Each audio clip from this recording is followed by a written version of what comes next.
Bonjour à tous. Est-ce que vous m'entendez? Euh,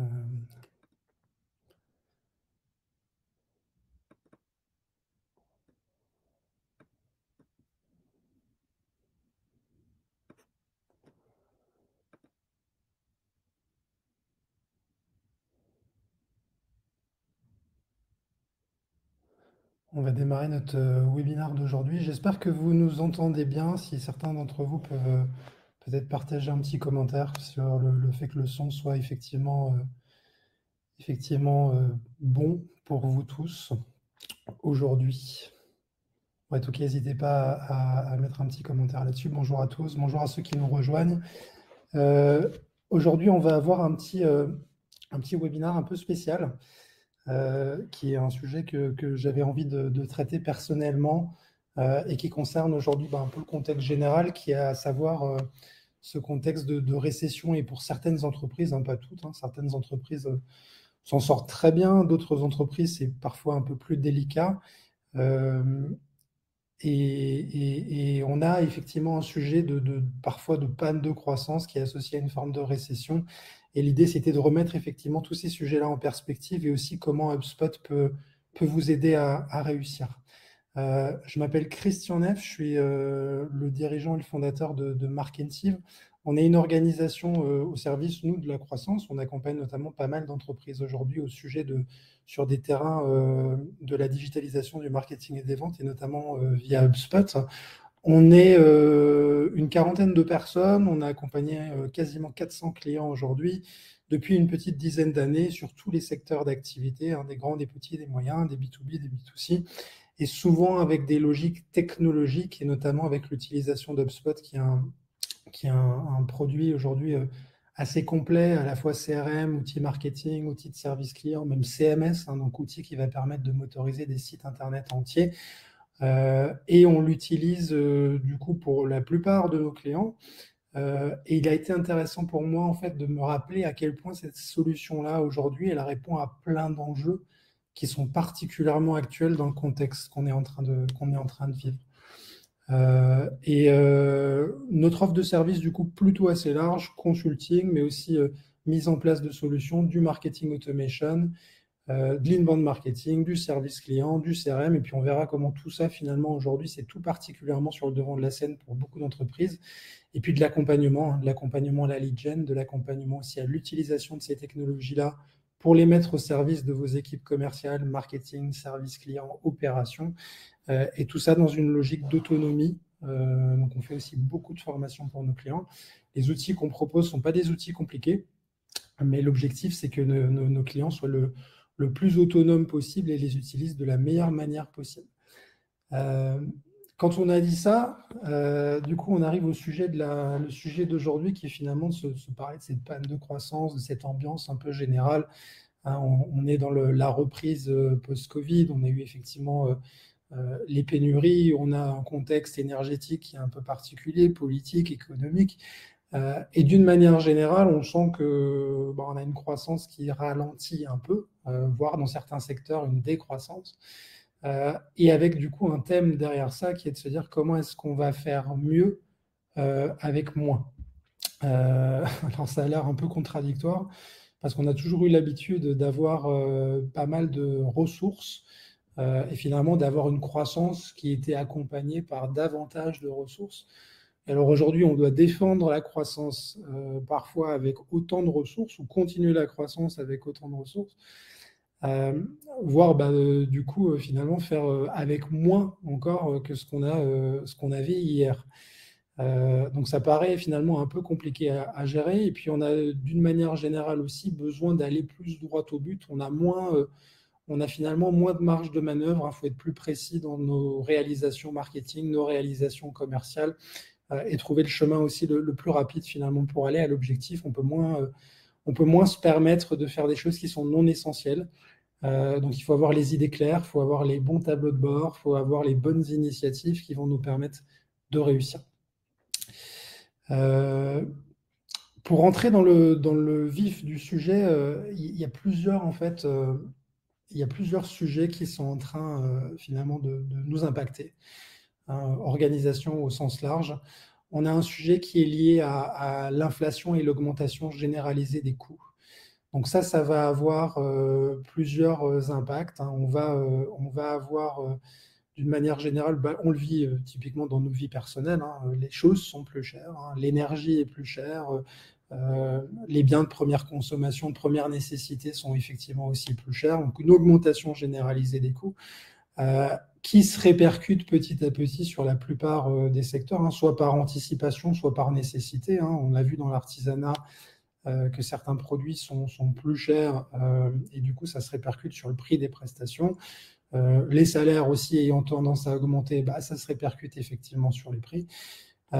Et si on a une augmentation des coûts d'une manière générale, on a des marges qui sont plus fines, ce qu'on peut compenser par du volume, ce qu'on peut compenser par de la productivité ou par l'augmentation à nous-mêmes de nos coûts finalement. Mais ça lève des sujets qui sont finalement, on doit travailler dans une marge de précision qui est plus fine et on a moins de marge de manœuvre à être non efficace. Alors, dans certaines entreprises, depuis historiquement, on est plus ou moins efficace. Ça fonctionne parce qu'on se dit on a 30% de marge. Maintenant, si cette marge elle est de 20% ou de 15% ou de 10%, la même efficacité finalement ne suffit plus et on a besoin d'être plus productif ou de compenser par plus de volume. Et plus de volume par les temps qui courent, c'est pas si simple à trouver. On a, d'une manière générale, si je me positionne du coup du côté marketing ou côté commercial, des budgets à maintenir ou des budgets même à réduire, hein. Donc on le voit dans les équipes commerciales notamment, on fait moins de déplacements, on fait moins de salons, on est plutôt dans une logique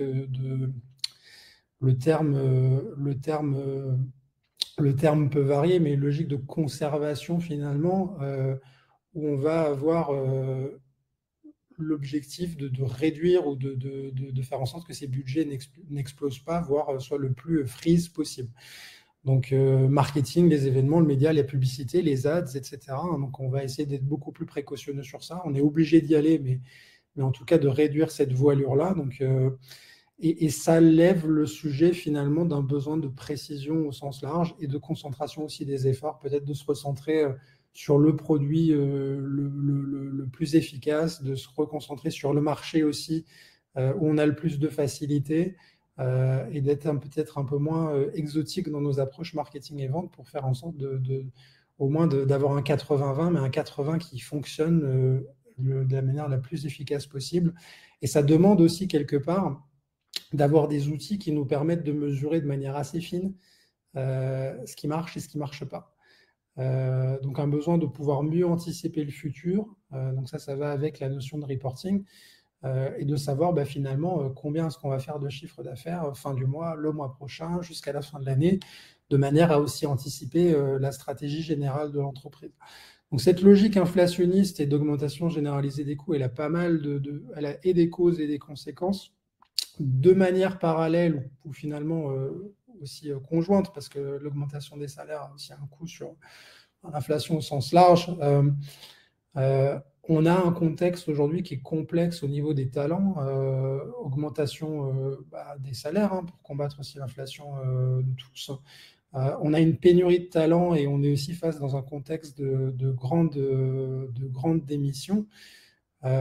Comme on l'a connu aux États-Unis, et puis on le voit aussi un peu plus en France aujourd'hui, et avec un besoin d'augmenter les salaires. Donc certains peuvent le faire assez facilement, d'autres c'est un peu plus compliqué. Si on a une marge qui est assez fine, on est aussi limité dans l'exercice de pouvoir revaloriser le salaire des collaborateurs.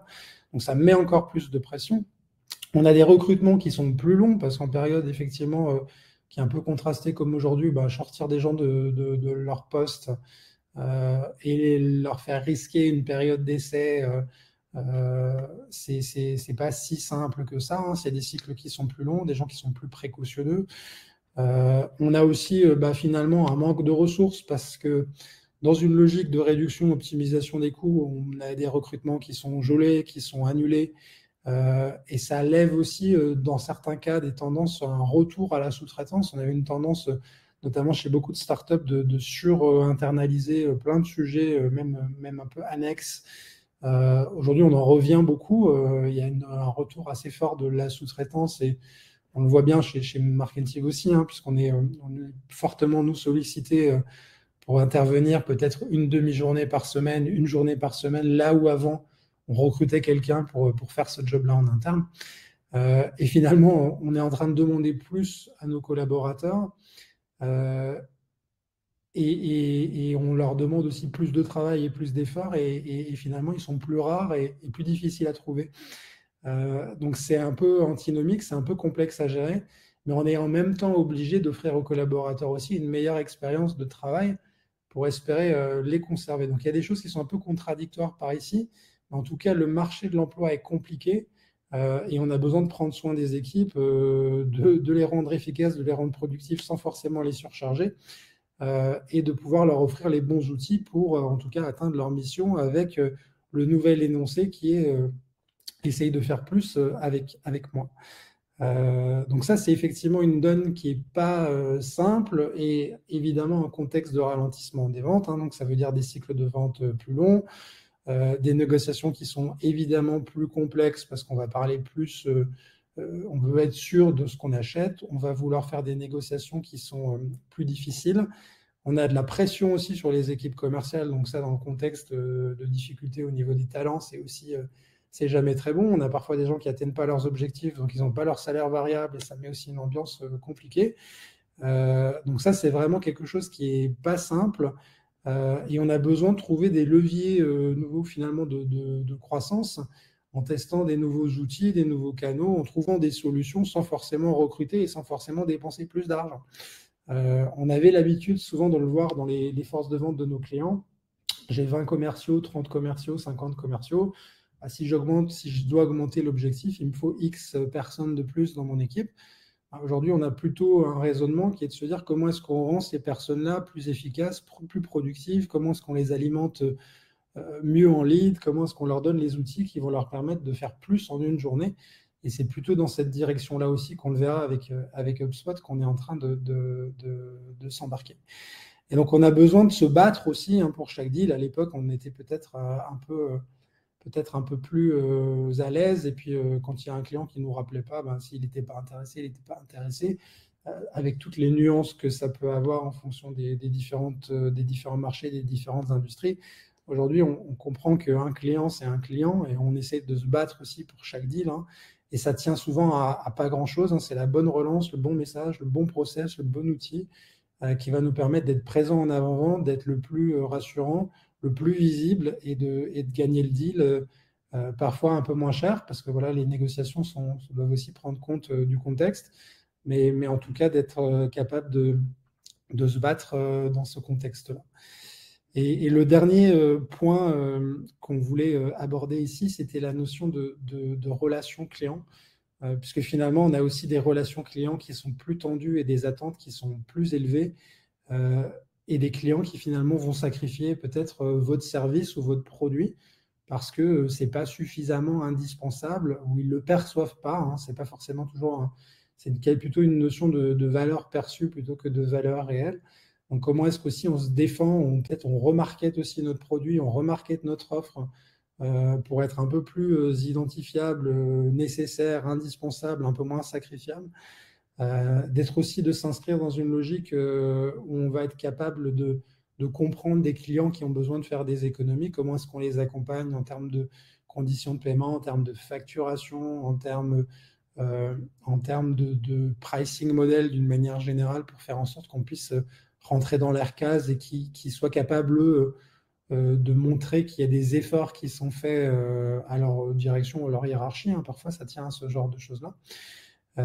Et donc, on a aussi besoin de travailler de manière plus expérientielle avec des clients qui demandent plus, qui sont sous pression, qui perdent patience et qui ont besoin d'avoir des solutions au bon prix, qui apportent de la valeur à l'entreprise et avec une relation qui est premium, puisque voilà, les sollicitations augmentent et c'est aujourd'hui plus difficile de défendre les contrats et les clients existants que par le passé. Et donc, encore une fois, de la même manière qu'on doit se battre pour gagner un deal et gagner un client, on doit aussi se battre pour conserver nos clients. Et finalement, c'est de la réactivité dans le suivi, dans le delivery, un service un peu sans fausse note, avec la bonne réactivité, la bonne gestion de tickets, une prise en compte des retours, des questionnaires de satisfaction, un contact régulier avec des humains qui sont aussi plus processés et plus réguliers, qui nous permettent d'atteindre ces objectifs-là. Il y a plein d'autres choses qu'on aurait pu dire ici sur le contexte. En tout cas, c'est un terrain de jeu qui est plus exigeant et qui va nous demander plus de précision, plus de data, plus de personnalisation, et tout ça dans un contexte où on n'a pas forcément plus de moyens ou plus de ressources.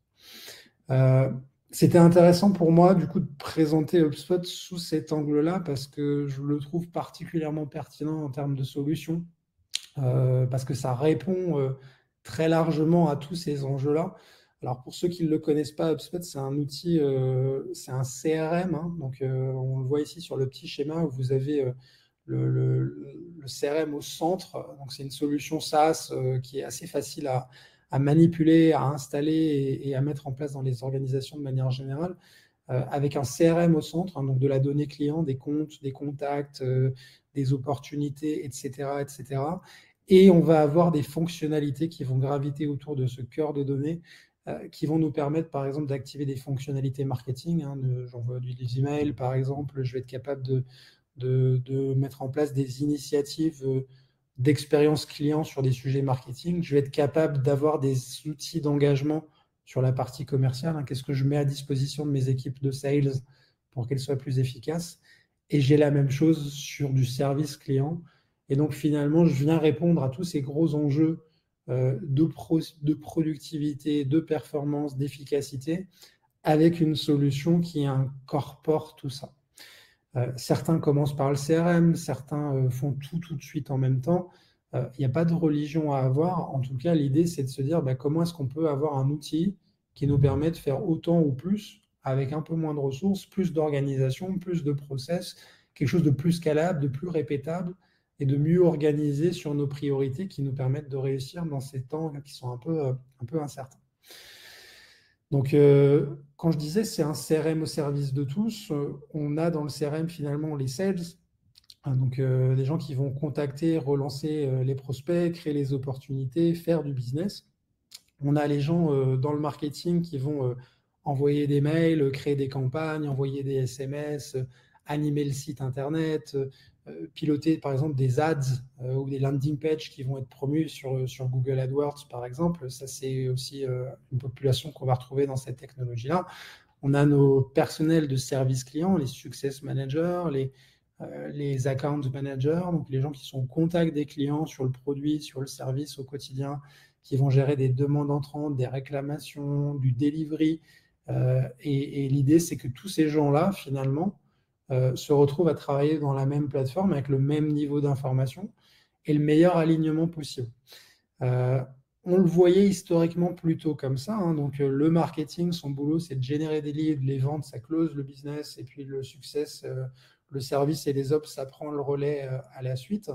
C'est une vision qui est un petit peu datée. On préfère la voir de cette manière-là, en disant que le marketing, son job, c'est faire de l'awareness et de l'engagement. Puis finalement, à fur et à mesure qu'on va avancer dans le cycle de vente, on va plutôt venir rajouter des acteurs supplémentaires plutôt que de passer le relais à l'équipe suivante. Hein. Donc, on est plutôt dans une logique où on fait du marketing, puis on fait du marketing et de la vente de manière assez fine ensemble, et puis on finit par faire du marketing, de la vente et du service de manière assez fine ensemble une fois qu'on a des clients. On parle d'upsell, de cross-sell, de fidélisation. Ça, c'est finalement un sujet qui va impliquer autant le marketing, les ventes et le service. Évidemment, il faut avoir des produits de qualité, mais c'est important effectivement qu'on puisse être dans une logique où on va être de plus en plus capable de travailler ensemble. Pour faire un petit point de focus sur HubSpot ici, on a le CRM qui est notre base de données. Hein, donc, c'est de la même manière que vous allez retrouver ça sur du Pipedrive, sur du Salesforce, sur du Microsoft Dynamics. On construit ici un modèle de données qui va refléter la réalité de l'entreprise. Comment est-ce qu'on va faire fonctionner des fiches contacts? Comment est-ce qu'on va faire fonctionner des fiches entreprises? Comment est-ce qu'on va faire fonctionner et faire vivre des opportunités? Donc finalement, tous les objets data qui vont être au centre de notre système.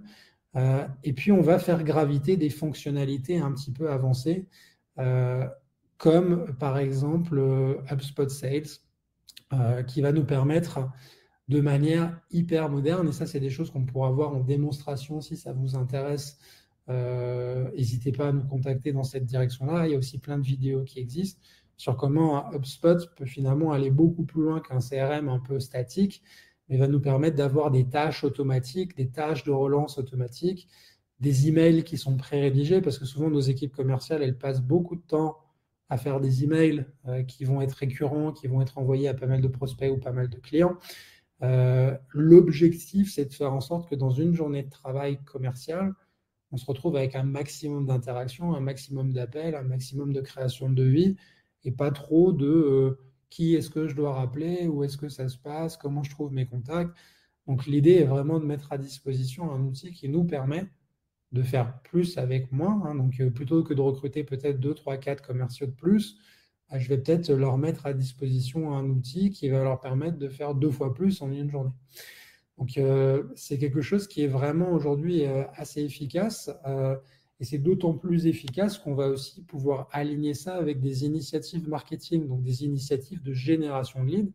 HubSpot Marketing est une plateforme, c'est le produit historique d'HubSpot, où vous allez aller sur un site qui est équipé par HubSpot, vous allez retrouver des pages de destination avec des formulaires de contact qui sont directement plugués au CRM, de manière à ce qu'on ait aussi un chemin le plus rapide possible entre le lead généré et le lead traité, parce qu'un lead qui n'est pas traité dans les 2 heures, c'est aussi beaucoup de chances de perdre le projet par manque de réactivité. Parce que généralement, un prospect, il va contacter 3-4 prestataires. Le premier qui répond, il est très, très, très favorisé. Ce n'est pas sûr qu'il gagne, mais en tout cas, ça lui donne un avantage certain parce qu'un prospect, il n'a pas le temps d'être dans 4, 5 cycles de vente différents. Et il a besoin très, très vite, effectivement, d'avoir le plus de réactivité possible. On est dans un contexte, il y a moins de business, il faut plus se battre. Et donc, typiquement, l'alignement marketing-vente ici, le bon email, la bonne relance et tout ce qui va pouvoir décharger les 2 mains finalement de votre directeur marketing, de votre directeur commercial, de votre DG, c'est quelque chose dont on ne peut pas trop se passer aujourd'hui. On a besoin effectivement d'être le plus agile, le plus automatisé possible pour être capable de réussir sur ces sujets-là. Et puis, on a HubSpot Service. Et là, encore une fois, on a des outils, tout ça connecté, qui nous permettent finalement de faire du marketing qui tient compte des ventes, du service qui tient compte des ventes qui tiennent compte du marketing, etc., etc.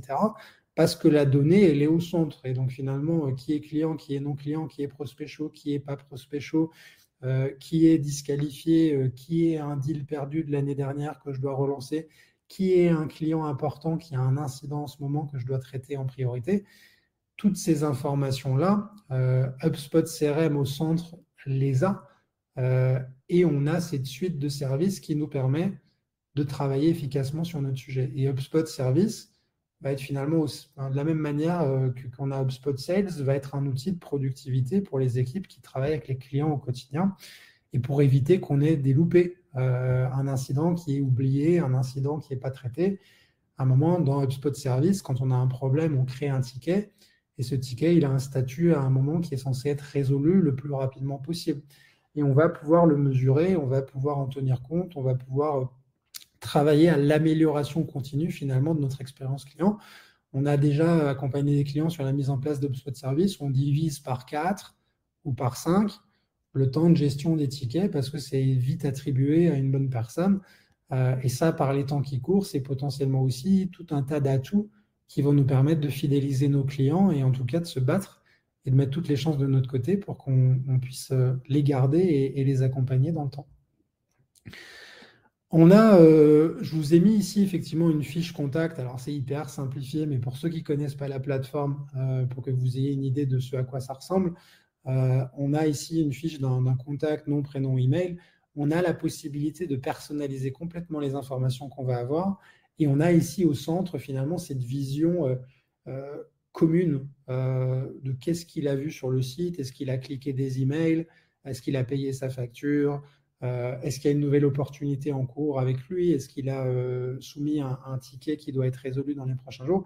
Et cette vision-là, finalement, avec une animation d'outils de productivité, de segmentation et d'automatisation, va vraiment être un atout pour être plus efficace en tant qu'organisation dans l'ensemble de notre travail.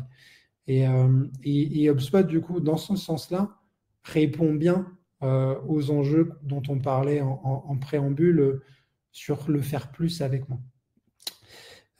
D'autant plus, et ça j'aime bien le rappeler aussi, c'est que HubSpot s'intègre à tout un tas d'outils aujourd'hui. Donc on a parfois de la déperdition quand on a un outil qui est déconnecté d'HubSpot.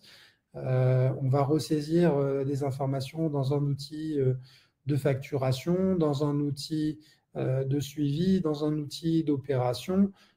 Et c'est hyper intéressant d'avoir une plateforme qui nativement ça veut dire sans développement spécifique, hein, il suffit de connecter les deux outils, on va pouvoir construire quelque chose d'hyper pertinent. Et donc éviter de la ressaisie et encore une fois, les risques d'erreur, des lenteurs, etc., qui sont un problème pour notre expérience client, sont un problème pour notre expérience collaborateur et pour nous, c'est important de les garder, les équiper, de leur permettre d'atteindre leurs objectifs. Donc on est vraiment dans cette situation-là aujourd'hui où on a besoin de rendre les choses plus efficaces. Donc ça, c'est hyper clé, hyper important pour nous.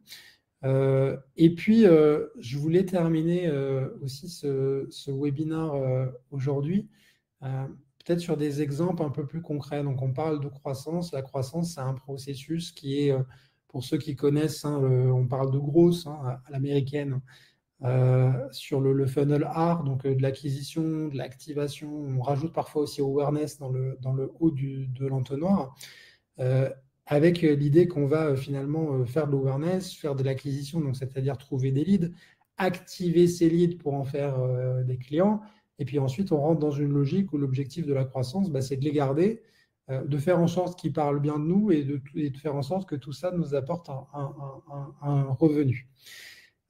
Et avec HubSpot, on sait travailler de manière granulaire sur l'ensemble de ces thématiques-là, de manière centralisée, avec des leviers d'automatisation possibles et avec beaucoup de fonctionnalités autour de la productivité des équipes.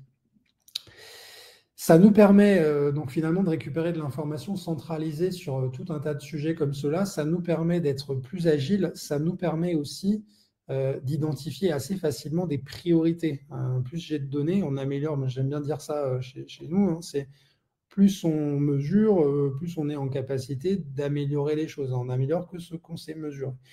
Donc l'idée, effectivement, d'avoir ces analytics régulièrement, ça nous permet de reprioriser aussi qui on va attaquer commercialement, comment est-ce qu'on rationalise notre parc client et comment est-ce qu'on les accompagne mieux et efficacement, comment est-ce qu'on identifie des types de campagnes marketing qui vont être plus impactantes sur nos clients et encore dans une logique comment on optimise le ratio effort-résultat et ça nous évite de partir sur des années complètes de sprint, de yaka faucon, où on refait exactement ce qu'on a fait l'année dernière, sans tenir trop compte ou pas suffisamment compte de ce qui marche et de ce qui ne marche pas. Donc, il y a un moment, c'est intéressant de réfléchir sur où est-ce qu'on peut faire des choses à petit effort qui pourront être mises en place assez rapidement pour un maximum d'impact chez nos clients.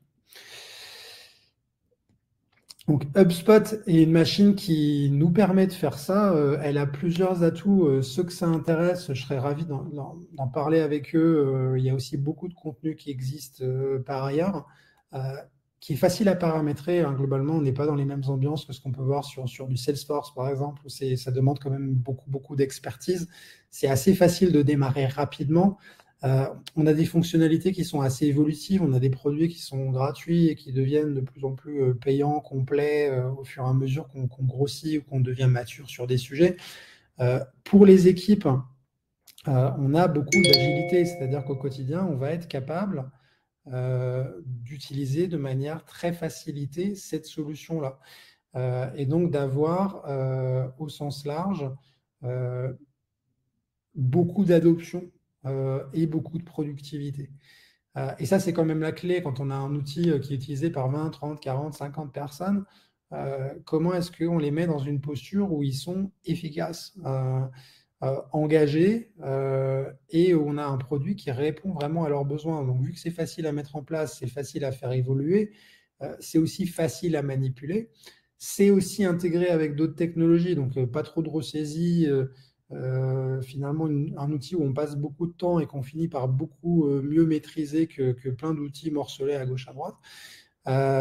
Et qu'on va pouvoir faire vivre d'une manière générale facilement en fonction des évolutions de l'entreprise, des nouvelles priorités identifiées, nouveaux produits, nouvelle équipe, changement de rôle, etc., sans passer par des développements spécifiques à chaque fois. Et c'est là où on a finalement une machine, c'est un peu comme des Lego.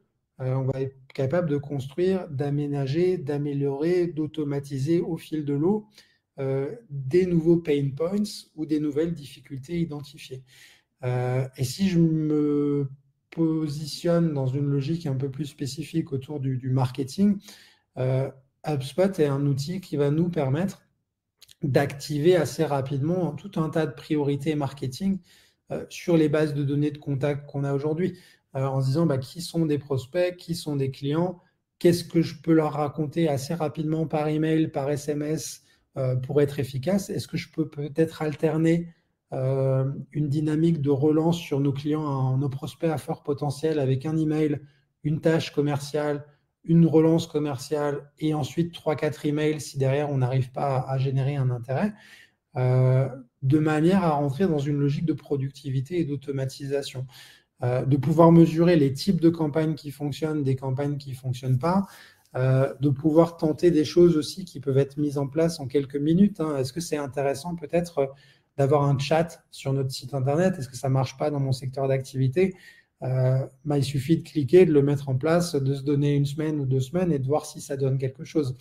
Ou de tenter une landing page qui est un peu spécifique sur un nouveau sujet, d'essayer de mettre à disposition des documents que vous utilisez en interne qui peuvent être intéressants pour vos clients, les proposer au téléchargement sur votre site.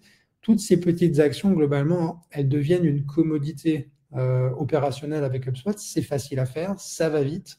Et du coup, ça vous donne les coups des franches aussi pour pas être englué dans un website où ça prend du temps de faire des choses, un outil marketing qui prend du temps, copier-coller, etc. En fait, les choses prennent tellement de temps qu'on est découragé d'avance de l'idée de lancer des initiatives.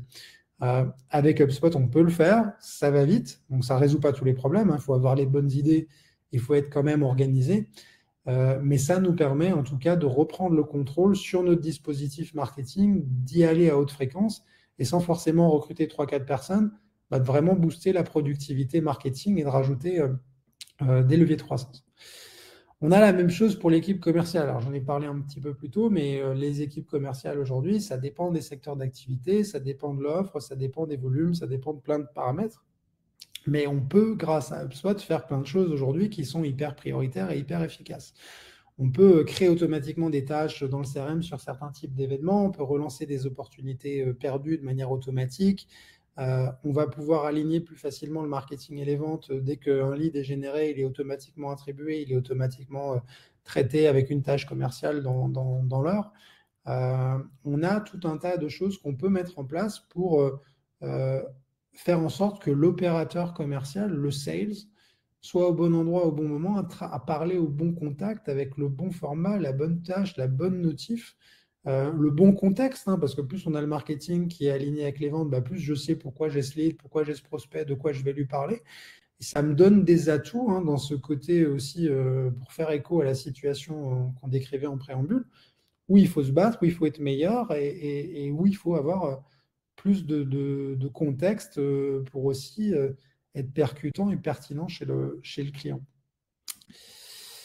Et le service client, pour conclure ici, qui est l'outil qui va nous permettre, de la même manière, d'automatiser et de mettre en place des initiatives assez rapidement. Si on a régulièrement des incidents avec des clients, mettre un système de ticketing qui vont être traités directement de manière organisée, centralisée, documentée, avec des notifications, c'est hyper rassurant pour le client parce qu'il a besoin de se sentir accompagné, il a besoin de savoir que par les temps qui courent, il peut compter sur ses prestataires pour des choses simples. Ça crée aussi beaucoup de confort pour les équipes parce que voilà, elles ne sont pas avec des demandes une fois par email, une fois par téléphone, une fois par machin, etc. Elles perdent trace effectivement de toutes ces requêtes-là. Et donc, c'est un outil très simple, comme un petit Trello ou un outil de gestion de projet qui va me permettre de suivre effectivement mes tickets et peut-être d'automatiser aussi certaines alertes ou certaines actions selon le statut d'un ticket ou selon un événement en particulier. On encourage aussi beaucoup nos clients à mesurer la satisfaction de leur parc client. Alors, c'est un grand débat, mais parfois c'est difficile d'avoir des réponses. Les clients répondent pas toujours. Mais c'est toujours intéressant, en tout cas, de le proposer. C'est important de montrer qu'on s'intéresse aussi à nos clients, à leur expérience, et de pouvoir créer aussi de manière automatique des enquêtes suite à je sais pas, par exemple, la livraison de votre produit ou le delivery de votre service, d'être capable d'avoir un feedback à chaud et d'être capable d'intervenir de manière organisée pour éviter qu'il y ait un incident, parce que les clients ne s'expriment pas toujours autant qu'on le voudrait. D'être capable de détecter en amont quelque chose et de pouvoir assez rapidement intervenir avec du marketing, avec du commerce ou avec des opérations dans cette direction-là. Voilà ce que je voulais vous présenter aujourd'hui, hein. L'idée, c'était de remettre en perspective HubSpot par rapport à ce contexte qui est là aujourd'hui. Donc, n'hésitez pas à nous contacter chez Markentive si vous avez des questions. Et on sera du coup hyper intéressé pour en reparler avec vous et faire en sorte qu'on vous donne le niveau d'information qui est intéressant pour vous chez Markentive et puis chez HubSpot aussi en termes de solutions. Je vous invite à me contacter. Et puis, je vous souhaite une excellente journée, hein. Prenez soin de vous. Et puis, on se reparle bientôt sur un prochain webinaire, j'espère. Je vous souhaite une bonne journée. À bientôt. Au revoir.